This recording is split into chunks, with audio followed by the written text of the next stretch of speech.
డిగ్రీలు higher qualification ineligible, అదే పూర్తిగా తప్పది. దాంతోపాటు స్కూల్ అసిస్టెంట్ పోస్టులు వచ్చినాయి, దాన్ని ప్రమోషన్ తట్టుగా భర్తీ చేస్తావు. ఇంటర్మీడియట్ చదివినోడు 9th class 10th class start పాఠాలు. అందుకే ఆ జీవనం రద్దు చేసి, ఈ అశాస్త్రీయమైన అసంబద్ధమైనటువంటి జీవనం రద్దు చేసి స్కూల్ అసిస్టెంట్ పోస్టులను 100% బీఈడీ వాళ్ళతో భర్తీ చేయాలి. లేకపోతే తప్పనిసరిగా ఈ ఉద్యమం పెద్ద ఎత్తున బీఈడీ చేసిన వాళ్ళందరూ పెద్ద సంఖ్యలో ఉన్నారు.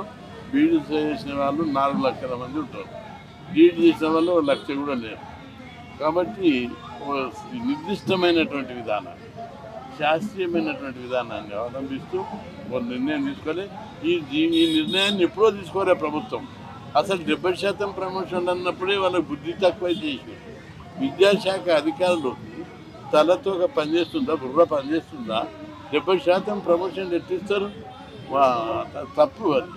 అందుకే మొత్తం 100% స్కూల్ అసిస్టెంట్ పోస్టులను బీఈడీ వాళ్ళతో భర్తీ చేయాలి. ఈ విధానాన్ని సవరించకపోతే మాత్రం పెద్ద ఎత్తున ఉద్యమం చేస్తామని చెప్పి ప్రభుత్వాన్ని హెచ్చరించారు. బీసీ సంఘం జాతీయ అధ్యక్షులు మాజీ రాజ్యసభ సభ్యులు ఆర్ కృష్ణ గారి నేతృత్వంలో ఇందిరా పార్క్ లో బీఈడీ అభ్యర్థులకు 100% స్కూల్ అసిస్టెంట్ పోస్టులు డైరెక్ట్ రిక్రూట్మెంట్ చేయాలని చెప్పి ప్రధానమైనటువంటి డిమాండ్. ఎందుకంటే గతంలో కూడా ఎన్నో సార్లు ఇది తెలిసి తెలియనటువంటి అవగాహన లేనటువంటి విద్యాశాఖ ఇలా ఎన్జిటి వాళ్లకు స్కూల్ అసిస్టెంట్ పోస్టులు బీఈడీ వాళ్లకు ఎట్లా 70% ఎట్లా ప్రమోషన్లు ఇస్తారు అని చెప్పి రాష్ట్ర ప్రభుత్వాన్ని నేను డిమాండ్ చేస్తున్నా. ఇలా 7వ తరగతి 6వ తరగతి చెప్పాల్సిన టీచరు 10వ తరగతికి స్కూల్ అసిస్టెంట్ పోస్టులు 8, 9, 10వ తరగతి స్కూల్ చెప్పాలంటే క్లాస్ చెప్పాలంటే చెప్పగలుగుతారా? అంటే విద్యా ప్రమాణాలు దెబ్బతినే విధంగా రాష్ట్ర ప్రభుత్వం ఎత్తుగడనే తప్ప ప్రజలకు విద్యార్థులకు ఉపయోగపరంగా కాదు అని చెప్పి నేను డిమాండ్ చేస్తున్నా. బీఈడీ చేసిన వాళ్ళకు వాళ్ళ పోస్టులు వాళ్ళకి ఇవ్వండి, కానీ డీఈడీ చేసిన వాళ్ళకు వాళ్ళ పోస్టులు వాళ్ళకి ఇవ్వండి. కానీ అంతేగాని స్కూల్ అసిస్టెంట్ల పోస్టులు బీఈడీ చేసిన డీఈడీ చేసిన వాళ్ళకు ఎట్లా 70% ప్రమోషన్లు ఏ విధంగా ఇస్తారు అంటే అందుకనే వెంటనే దాన్ని ఉపసంహరించుకోవాలి. బీఈడీ చేసిన ప్రతి అభ్యర్థికి స్కూల్ అసిస్టెంట్ పోస్టులు వచ్చే విధంగా పెద్ద సంఖ్యలో రిలీజ్ చేయాలని చెప్పి డిమాండ్ చేస్తున్నాం. ఇలా పాఠశాలలోకి పోతే, ప్రభుత్వ పాఠశాలలోకి పోతే ఎక్కడ కూడా మ్యాథ్స్ టీచర్ లేడు, సైన్స్ టీచర్ లేడు, సోషల్ టీచర్ లేడు, ఇంగ్లీష్ టీచర్లు లేరు. టీచర్లు లేక ప్రభుత్వ పాఠశాలలు నిర్వీర్యమైపోతున్నాయి.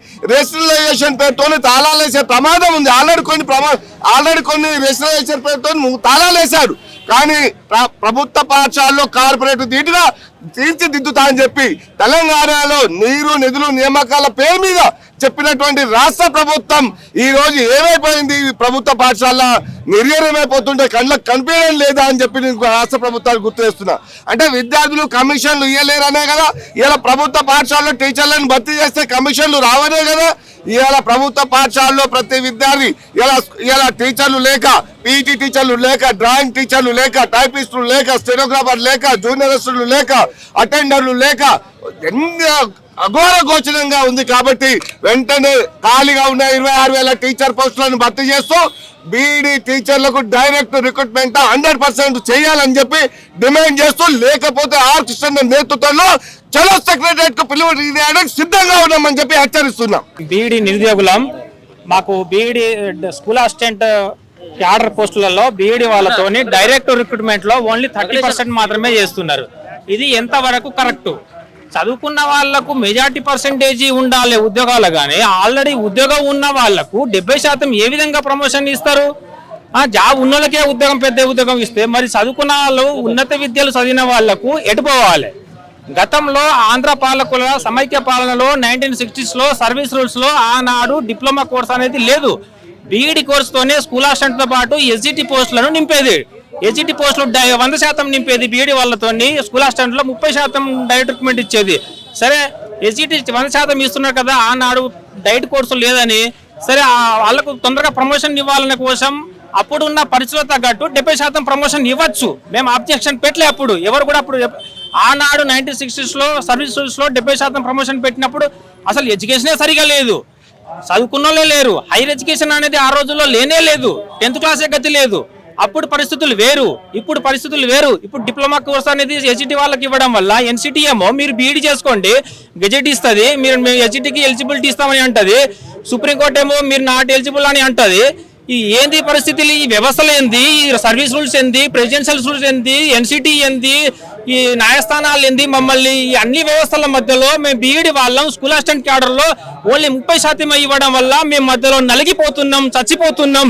ఈ అన్ని వ్యవస్థలు మమ్మల్ని చంపుతున్నాయి.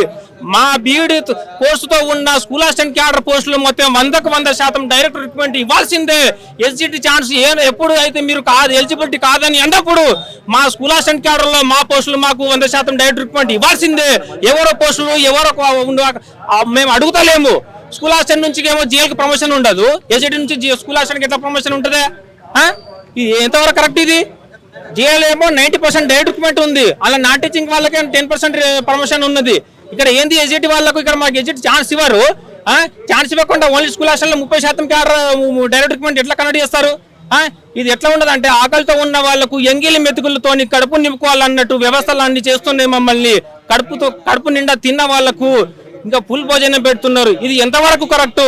విద్యాశాఖ మంత్రి ముఖ్యమంత్రి దగ్గర పెట్టుకొని మీరు కంపల్సరీ మమ్మల్ని మా బీఈడి నిరుద్యోగులను అందరికీ పిలిచి చర్చలు పెట్టి మా సమస్యను రాబోయే ఫిబ్రవరి డిఎస్సిలో మాకు 100% డైరెక్ట్ రిక్రూట్మెంట్ ద్వారా అమలు చేసి రేపు డిసెంబర్ 9 నుంచి జరిగే అసెంబ్లీ సమావేశాల్లో దీన్ని అమెండ్మెంట్ చేసి ప్రెసిడెన్షియల్ రూల్స్ సర్వీస్ రూల్స్ మార్చి మమ్మల్ని 100% డైరెక్ట్ రిక్రూట్మెంట్ స్కూల్ అసిస్టెంట్ పోస్టులు కండక్ట్ చేయాలని ముఖ్యమంత్రి రేవంత్ రెడ్డి గారికి కోరుతున్నాం.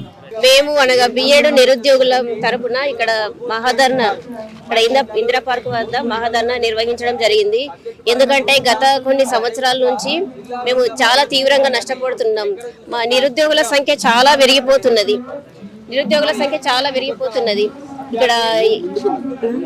ఇక్కడ ఎడ్జిటి చేసిన వాళ్ళేమో చాలా తక్కువ మంది ఉన్నారు. బిఎడ్ చేసిన వాళ్ళేమో దాదాపు 5 లక్షల మంది ఉన్నాము.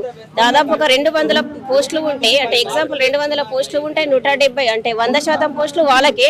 ఇంకా మా పోస్టుల్లో నుంచి మాకు ఉన్న 100% పోస్టుల నుంచి 70% పోస్టులు ప్రమోషన్స్ ద్వారా వెళ్ళడం వల్ల ఇన్ని లక్షల మంది బిఎడ్ నిరుద్యోగులకి కేవలం 30% పోస్టులు మాత్రమే ఉండడం వల్ల మేము ఎంత పుస్తకాలతో కుస్తీపడి చదువుతున్నా అసలు సంబంధం లేని టెట్లో సంబంధం లేని సబ్జెక్టులు ఉన్నాయి. ఇప్పుడు ఎగ్జాంపుల్ మాది బయోసైన్స్, సంబంధం లేని సబ్జెక్టులన్నీ బయోసైన్స్ కు కేవలం 16 మార్కులే ఉన్నాయి మాకు. ఇంకా ఫిజికల్ సైన్స్ చదవాలి, మ్యాథ్స్ 30 మార్క్స్, తెలుగు, సైకాలజీ, ఇంకా మ్యాథ్స్, సైకాలజీ, టెట్ అవన్నీ మాకు సంబంధం లేని సబ్జెక్టులు అన్ని చదవాలి. ఇంకా అంత కష్టపడి టెట్ను గట్టకెక్కించుకొని డిఎస్సి ప్రిపేర్ అవుదామంటే డిఎస్సిలో నాకు 51.57 మార్క్స్ వచ్చాయి 100% గానీ. ఇందులో టెట్ మార్క్స్ 20%, టెట్లో నాకు 13 కలిసాయి. డిఎస్సిలో 80 మార్కులకి గాను నాకు 67 మార్కులు వచ్చాయి. అంటే ఇంతకన్నా ఎక్కువగా చదవడం ఎవరి వల్ల అవుతుంది? ప్రతి బుక్లో నుంచి ప్రతి మూల చదివి ఖచ్చితంగా నాకు జాబ్ కావాలి అనే ఉద్దేశంతో వేరే ఆధారం లేక ఖచ్చితంగా జాబ్ రావాలని ప్రతి మూల చదివినా మా బీసీడీ ఇప్పుడు నేను బీసీడీ కేటగిరీలో 0 పోస్టులు ఉన్నాయి, ఓపెన్ లో 7 ఉన్నాయి. అంటే ఖచ్చితంగా ఇంకొక 2 పోస్టులు ఉన్నా అంటే మా కేటగిరీలో 1 పోస్ట్ ఉన్నా నాకు వచ్చేది. ఇప్పుడు ఇన్ని ఎక్కువ మార్కులు వచ్చినా కూడా రాకపోవడానికి కారణము ఈ 70% డైరెక్ట్ రిక్రూట్మెంట్ జరగడం ద్వారానే. ఈ ఎస్జిటి పోస్టులకి 70% వెళ్ళిపోవడం, ఎస్జిటి వాళ్ళకి 70% వెళ్ళిపోవడం ద్వారానే మాకు 30% ఉంచడం ద్వారానే నాకు జాబ్ మిస్ అయింది. నాకు కాదు చాలా మంది కూడా 0.00 తేడాతో ఏజ్ తేడాతో చాలా మందికి జాబ్ మిస్ అవ్వడం జరిగింది. మొన్న మా బిఎడ్ మిత్రులు ఇద్దరు చనిపోవడం కూడా జరిగింది. అంటే మా ప్రాణాలతోని చెలగాటం ఆడుతున్నారు. ఈ విధంగా మీరు ఆలోచిస్తున్నారా లేదా? మా పరిస్థితుల్లో ఉండి మా సిచ్యువేషన్లో ఉంచి కొంచెం దయతలిచి మా గురించి ఆలోచించండి. మేము ఎన్నో బుక్కులు చదివాము, ఎన్నో నిద్రలేని రాత్రులు గడిపాము, ఎన్నో కడుపులు మార్చుకొని పిల్లల్ని అత్తమామలకు వదిలిపెట్టి కోచింగ్ సెంటర్ల నుంచి ఇంకా ఆస్తులు అమ్ముకొని ఎన్నో త్యాగాలు చేసి చదువుతున్నాము. మేము జాబ్ తెచ్చుకొని అందరికీ ఆదర్శంగా ఉండాలని అనుకున్నాం. కానీ అడుక్కున్న వాళ్ళతో సమానంగా ఈ విధంగా బిచ్చగాళ్ళలాగా పోస్టుల గురించి అడుక్కోవాల్సిన పరిస్థితి వస్తుందని అస్సలు అనుకోలేము.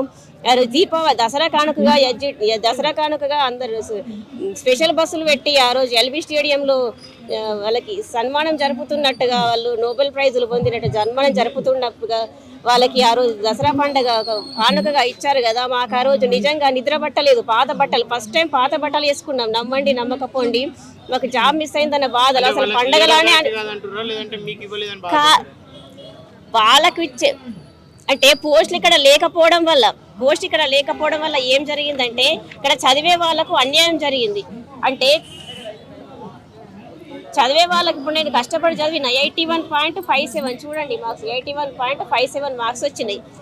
ఇంత చదివినా కూడా పోస్టులు లేవు. అంటే కొంతమందికి లక్కులో కొంతమందికి వస్తాయి. ఇప్పుడు ఎస్జిటి వాళ్ళకు ఇప్పుడు మా విలేజ్లోనే 40-50 మార్క్స్ వచ్చిన ఎస్జిటి క్యాండిడేట్స్కి జాబ్ వచ్చినాయి. ఇప్పుడు నాకు వాళ్ళకి డబుల్ మార్క్స్ వచ్చినాయి, 81.57 వచ్చినాయి. మా ఇంట్లో ఏమంటున్నారు, వాళ్ళకి జాబ్ వచ్చింది నీకు రాలేదు అని అట్లా ఎత్తి పొడుస్తున్నారు. అంటే వాళ్ళకేం తెలుసు, చదువుకోని వాళ్ళకి ఏం తెలుసు, జాబ్ వచ్చిందా రాలేదా అని చూస్తారు. కానీ అక్కడ సిచ్యువేషన్ ఏంది, అసలు ఏమైంది, ఏంటి పరిస్థితి అని చూస్తారా? అంతే ఉంది. జాబ్ వస్తే వాళ్ళు టాలెంటెడ్ పర్సన్స్, జాబ్ రాకపోతే వాళ్ళు టాలెంట్ లేదు, వాళ్ళకి ఎందుకు పనికిరారు అంతే చూస్తారు కదా. డిఎస్సి నియామకాల్లో తప్పిదాలు జరగలేక మాకు రావాల్సిన పోస్టులను మాకు కేటాయించలేరు. 40-50 మార్కులు వచ్చిన ఎస్జిటి వాళ్ళకు, అంటే మాకంటే 10-15 ఇయర్స్ చిన్న వాళ్ళకి జాబులు వచ్చినాయి.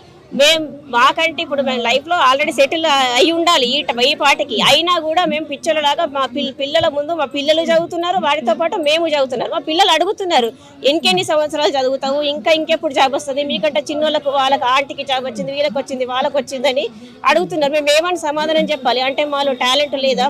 ఉన్నది, కానీ ఇక్కడ పోస్టులే లేనప్పుడు మేము ఎంత చదివి ఏం లాభము? అంటే డిఎస్సి అనేది మా అసలు కళలానే మిగిలిపోతుంది. మా కళని ఎప్పుడు సాకారం చేసుకోవాలి? మీరు పోస్టులు వేస్తే కదా మా కళ సాకారం అయ్యేది. లేని పోస్టుల కోసము ఒక్కొక్క పోస్టు గురించి 2000-3000 మంది పోటీ పడుతున్నాం. మనతో ఎవరు చదవరా? 2-3 చదువుతారా? ఎంతో మంది చదువుతారు. మరి అందరికీ న్యాయం జరగాలంటే ఖచ్చితంగా పోస్టుల సంఖ్యను పెంచాల్సింది. మొన్నటికి మొన్న ఒకరు ఆత్మహత్య చేసుకున్నారు, ఒక సారు. అంటే ఇప్పుడు స్కూల్ అసిస్టెంట్ టీచర్గా తరగతి గదిలో పిల్లలకి విద్యాబుద్ధులు నేర్పించిన సారు, ఒక టీచర్ చనిపోయిందంటే ఎన్ని తరాలు ఒక టీచర్ చేతిలో ఎన్ని తరాలు వృద్ధి చెందుతాయి? టీచర్ మంచిగా చెప్తే ఒక ఇంజనీర్ కావచ్చు, ఒక డాక్టర్ కావచ్చు, ఒక న్యాయవాది కావచ్చు, ఎంతో మంది భవిష్యత్తు రూపుదిద్దుకుంటది ఒక టీచర్ చేతిలో. ఒక టీచర్ చనిపోయిందంటే ఎంత మంచి టీచర్ చనిపోయిందంటే ఎన్ని తరాలు ఆ విధంగా అంటే ముందుకెళ్ళ పోస్టులు ఉన్నాయి, అక్కడ ఖాళీలు ఉన్నాయి, పోస్టులు ఉన్నాయి. కానీ మాకు రావాల్సిన పోస్టులను మాతోనే భర్తీ చేయడం లేదు, బిఎడ్ వాళ్ళతోనే భర్తీ చేయడం లేదు. మాకు 100% పోస్టులు ఉంటాయి, అందులో 70% ఎస్జిటి వాళ్ళకి ప్రమోషన్స్ ద్వారా వెళ్తున్నాయి. 30% మాత్రమే మాకు కేటాయిస్తున్నారు. దానివల్ల ప్రభుత్వాన్ని కోరుకోవడం ఏంటంటే పోస్టుల సంఖ్యను పెంచాలి. మా బిఎడ్ రేషియో ఒకసారి చూసండి, ఎస్జిటి వాళ్ళు ఎంతమంది ఉన్నారు, బిఎడ్ నిరుద్యోగులు ఎంతమంది ఉన్నారు. ప్రమోషన్స్ కోటాను తగ్గిస్తే మాకు పోస్టుల సంఖ్య పెరుగుతుంది, మా బిఎడ్ వాళ్ళకి పోస్టుల సంఖ్య పెరుగుతుంది, బాగా చదువుకున్న వాళ్ళందరికీ న్యాయం చేకూరుతుంది. ఇక్కడ నీల వెంకటేష్, నిరుద్యోగ జేఏసీ చైర్మన్, బీసీ సంక్షేమ సంఘం రాష్ట్ర వర్కింగ్ ప్రెసిడెంట్. ఈ రోజు బీసీ సంఘం జాతీయ అధ్యక్షులు మాజీ రాజ్యసభ సభ్యులు ఆర్ కృష్ణ గారి నేతృత్వంలో బీఈడీ అభ్యర్థుల యొక్క అధ్యక్షతన ఇవాళ ఇందిరా పార్క్ లో పెద్ద ఎత్తున మరి ప్రోగ్రాం నిర్వహించడం జరిగింది. ప్రధానమైనటువంటి డిమాండ్ బీఈడీ టీచర్లను డైరెక్ట్ రిక్రూట్మెంట్ చేయాలని చెప్పేది ప్రధానమైనటువంటి డిమాండ్. ఎందుకంటే బీఈడీ డిఈడీ టీచర్లలో డిఈడీ చదివినటువంటి విద్యార్థుల నిరుద్యోగులకు 70% ప్రమోషన్లు, అదేవిధంగా బీఈడీ చేసిన వాళ్లకు 30% ఇవ్వడం అనేది చాలా దౌర్భాగ్యమైనటువంటి పరిస్థితి. ఎందుకంటే 6వ తరగతి చెప్పాల్సిన టీచర్ని స్కూల్ అసిస్టెంట్ గా 70% ప్రమోషన్లు ఇచ్చి 8వ తరగతి, 9వ తరగతి, 10వ తరగతి పాఠాలు చెప్పమంటే పాఠాలు చెప్పగలుగుతారా? దాంట్లో ఎంత పాఠాలు చెప్పడంలో ఎంత వైఫల్యం చెందుతారో ఒక్క రాష్ట్ర ప్రభుత్వం ఆలోచన చేయాలి. అందుకని చదివిన ఇలా డిగ్రీ చేసి పీజీ చేసి ఐఏఎస్ పోస్ట్ ఇవ్వమంటే ఇస్తారా? ఐపీఎస్ పోస్ట్ ఇవ్వమంటే ఇస్తారా? మరి 6వ తరగతి చెప్పాల్సిన టీచర్ని ఇలా 10వ తరగతి చెప్పమని స్కూల్ అసిస్టెంట్ పోస్టులో 70% ఎట్లా ప్రమోషన్లు ఇస్తారు? కాబట్టి ఒక్కసారి రాష్ట్ర ప్రభుత్వం ఆలోచన చేయాలి. అందుకని బీఈడీ టీచర్లు చేసిన వాళ్ళకు స్కూల్ అసిస్టెంట్ పోస్టులు ఫుల్గా ఇవ్వండి. అదేవిధంగా డిఈడీ టీచర్లు చేసే వాళ్ళకు స్కూల్లో వాళ్ళ యొక్క హోదా తగ్గట్టు వాళ్ళ పోస్టులు వాళ్ళకి ఫుల్ ఇవ్వండి, 100% వాళ్ళకి ఇవ్వండి. దాంట్లో బీఈడీ వాళ్ళకి అవసరం లేదు.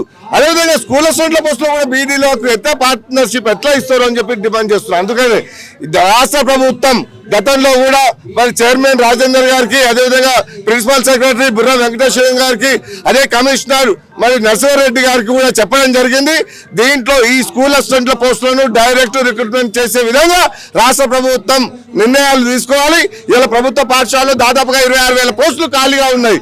ఇలా ప్రైవేట్ పాఠశాలలకు ప్రభుత్వ పాఠశాలలో టీచర్లు లేక బయట ప్రైవేట్ పాఠశాలకు వెళ్లి పుస్తకాలను కొనుక్కోలేక పుస్తక తాకట్లు పెట్టి ఫీజులు కట్టలేక నానా కోసం ఇబ్బంది పడుతున్నారు బడుగు బలైన వర్గాల జాతి బిడ్డలు. ఇలా ప్రభుత్వ పాఠశాలలు ఎవరు చదువుతారు? బడుగు బలైన వర్గాల జాతి బిడ్డలే తింటారు, చదువుతారు. ఇలా స్కూల్లో ఒక రిక్షా కార్మికుడు బిడ్డ, ఒక ఆటో డ్రైవర్ బిడ్డ, ఒక కారు డ్రైవర్ బిడ్డలు, ఇలా ఇండ్లలో పాచి పని చేసుకునే పిల్లలే ఇలా ప్రభుత్వ పాఠశాలలో చదువుతారు. మరి వాళ్ళకు కూడా ఇలా డైరెక్ట్ ఒక స్కూల్ టీచర్లు లేకపోతే, పాఠాలు చెప్పే పంతులు లేకపోతే ఏ విధంగా ప్రభుత్వ పాఠశాలలు ప్రైవేటు ధీటుగా ఎట్లా ఉంటాయి? ఇలా తెలంగాణ తెచ్చుకునేటప్పుడు నిధులు నియామకాల పేరు మీద ఇలా నియామకాల్లో ఎక్కడ 100% ఫుల్ఫిల్ చేస్తామన్నారు. ఇప్పటికీ 10 ఏళ్లు గడుస్తున్నా కానీ స్కూళ్ళు ఒక రిజిస్ట్రేషన్ పేరుతోని చాలా ప్రభుత్వ పాఠశాలను తాళాలేశారు.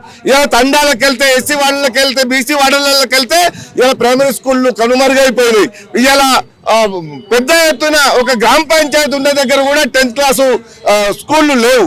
కాబట్టి ఇవన్నీ కూడా పునరుద్ధరణ చేయడానికి టీచర్ల భర్తీ ఎక్కడ కొరత లేకుండా వేయాలి. ఇలా పీఈటీ ఉద్యోగాలు లేవు, సరిగ్గా నిర్వీర్యమైపోయినాయి. ఒక డ్రాయింగ్ టీచర్, క్రాఫ్ట్ టీచర్లు లేరు, జూనియర్ అసిస్టెంట్ లేరు, సీనియర్ అసిస్టెంట్ లేరు, బెల్లు కొట్టే అటెండర్ కూడా కరువైపోయినాయి. కాబట్టి ప్రభుత్వ పాఠశాలను నిర్వీర్యం కాకుండా ప్రైవేట్ పాఠశాలలకు ధీటుగా ఎప్పుడైతే తీర్చిదిద్దుతారో అప్పుడే తెలంగాణ రాష్ట్ర ప్రభుత్వం ప్రజలు దానిలో మంచిగా చదువుకొని విద్యా, ఉద్యోగ, ఆర్థిక, రాజకీయ రంగంలో ఎదగడానికి అవకాశాలు ఉంటాయని చెప్పి విద్యా ప్రయోగాలు దెబ్బతినకుండా రాష్ట్ర ప్రభుత్వం కాపాడాలని చెప్పి నేను డిమాండ్ చేస్తున్నా. లేకపోతే రాష్ట్ర ప్రభుత్వం ఆర్ కృష్ణ నేతృత్వంలో బీఈడీ టీచర్ల అధ్యక్షతన మొత్తం సెక్రటరియట్ ముట్టడించడానికి, సీఎం క్యాంప్ ఆఫీస్ ముట్టడించడానికి సిద్ధంగా ఉన్నామని చెప్పి హెచ్చరిస్తున్నా.